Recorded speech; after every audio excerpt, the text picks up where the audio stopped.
প্রায় ১ মাসেরও বেশি সময় ধরে নদীতে ঘুরছে কুমির। কখনো একটা কুমির, কখনো একসঙ্গে ৩ থেকে ৪টা কুমির ঘুরছে নদীতে। কুমির দেখতে নদী পাড়ে ভিড় করে স্কুলের শিক্ষার্থী, এলাকাবাসী সহ বিভিন্ন এলাকার মানুষ। কুমির দেখাকে কেন্দ্র করে নদী পাড়ে বসেছে ঝালমুড়ির দোকান। তবে কুমির আতঙ্কে দিন কাটছে গ্রামবাসীর। ঘটনাটি ঘটেছে রাজবাড়ী ও মাগুরা জেলার মাছ দিয়ে বয়ে যাওয়া গড়াই নদীতে। সোমবার রাজবাড়ী জেলার পাংশা উপজেলার কসবামাজাইল ইউনিয়নে কেওয়া গ্রামের মোহনের ঘাট এলাকায় গিয়ে দেখা যায় কুমির দেখতে নদী পাড়ে অপেক্ষা করছে স্কুলের শিক্ষার্থী ও বিভিন্ন এলাকা থেকে আসা দর্শনার্থীরা।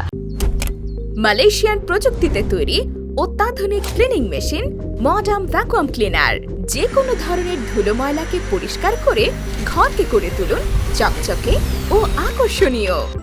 Modem, brand of luxury.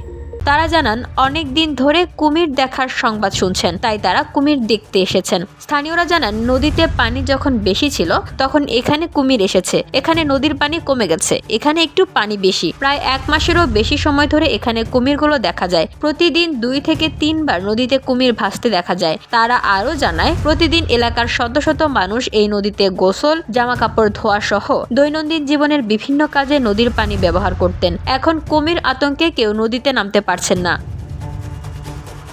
Kasbamajail union পরিষদ চেয়ারম্যান মোহাম্মদ শাহরিয়ার সুফল মাহমুদ বলেন, প্রায় ১.৫ মাস আগে নদীতে কুমির দেখা যায়। আমরা ভেবেছিলাম চলে যাবে, এখন মাঝে মাঝেই দেখা যায়। উপজেলা প্রশাসনকে মৌখিকভাবে জানানো হয়েছে। প্রয়োজনীয় ব্যবস্থা গ্রহণ করার জন্য উপজেলা প্রশাসনের বরাবর লিখিত আবেদন করা হবে। উপজেলা নির্বাহী কর্মকর্তা এস.এম. আবু দারদা বলেন, বিষয়টি আমি শুনেছি এবং সরেজমিনে গিয়েছি। কুমির দেখতে পাইনি, তবে কয়েকটি ভিডিও দেখেছি।